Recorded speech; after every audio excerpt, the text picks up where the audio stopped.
Spot team to come back. We'll be back here next week to finish up. We didn't get a chance to talk about our local races, state senate, assembly.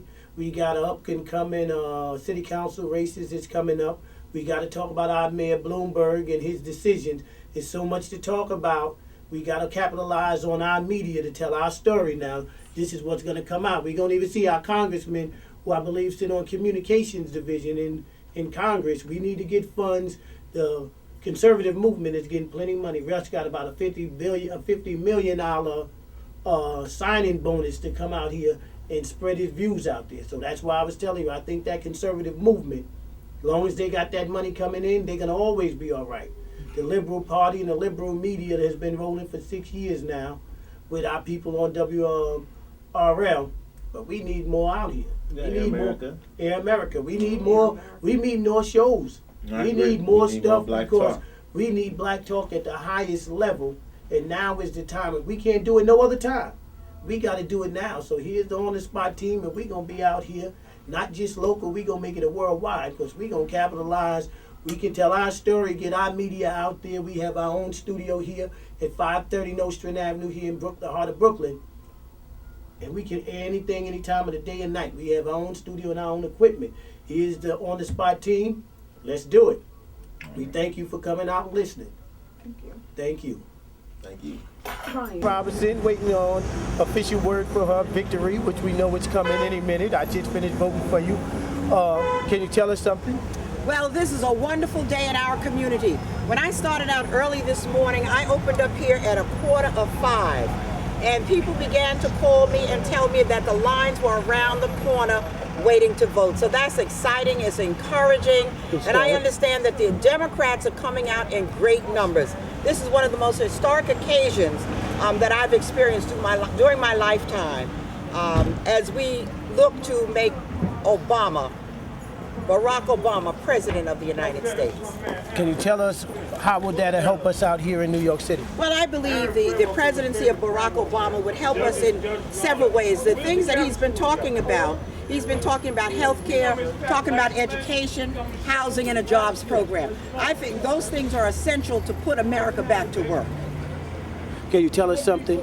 Can you tell us November 5th, January 5th, next year, 2009, 2010, what will be the long-term effects of Obama presidency? I believe that, first of all, we have to recognize that Obama is going into an administration that is bankrupt.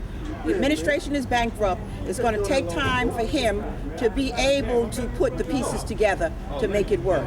He has to begin to work with his legislative body, which is the Senate and Congress, and then on working and putting together, they will come up with a plan that would be appropriate to assist America. Will you come up with a New York plan that can help us utilize the power of Barack Obama as president? Well, certainly, I being a member of the New York State Assembly, I'm going to do my best to ensure that we get the benefits that we are supposed to receive from that administration. Be working with my colleagues in government to make sure that those kinds of resources come to the state of New York and to the 56th Assembly District. We're going to switch it up a little bit. Mayor Bloomberg, his third term, what do you think on that issue? Well, I'm concerned about Mayor Bloomberg and a third term. I didn't believe in term limits, having been a member of the New York City Council myself. I never believed in term limits. However, if there's any term limits to be, it should be for the executive and not for the legislative body, which is the city council. I believe that the city council represents the people, the executives come and go, and I think that we don't need to make any mayor or any executive the emperor of the city or the state. We have seen that that has not been good for us when we have third term represented by the executives, in whatever office that they might hold. New York State is almost bankrupt. What do you predict, and what type of legislation can possibly be passed to get us out of this financial mess? Well, there's not going to be any legislation that we can pass. I think that we have to be very prudent in our decisions that we make in terms of massaging the budget so that it does not hurt the least of these. We want to be able to take care of the needs that we need to take care of, but be able also to preserve and protect our communities, but not slash and burn. We are going to do it in a very prudent way so that we can protect the least of those. Okay, in the next couple of years, is there any important piece of legislation that you're thinking about trying to pass? Yes, there are important pieces of legislation I'm thinking about trying to pass. One would be how we might be able to make it a crime for people who take the property from their elders, deed theft, and subprime lending.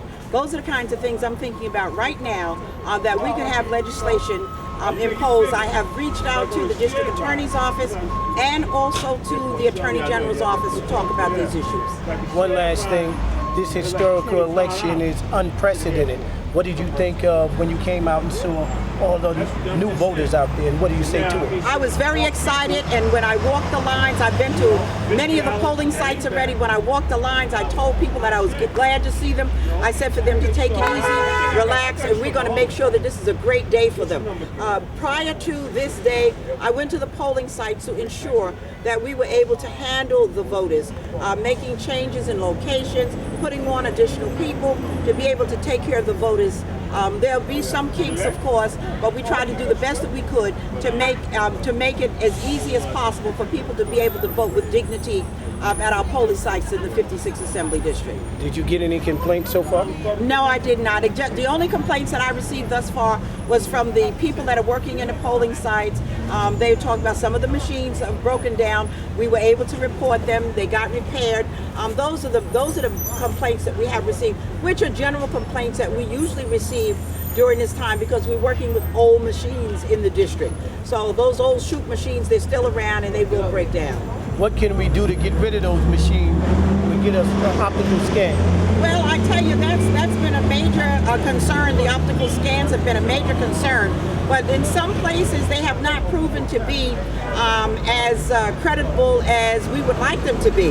And so therefore, we want to perfect the process in terms of making sure that the machines are not able to be tampered with so that we can make sure that the vote that a person puts on that machine is a valuable vote. Okay, well, we're looking forward to speaking to you again, and I'm glad to reach out to you.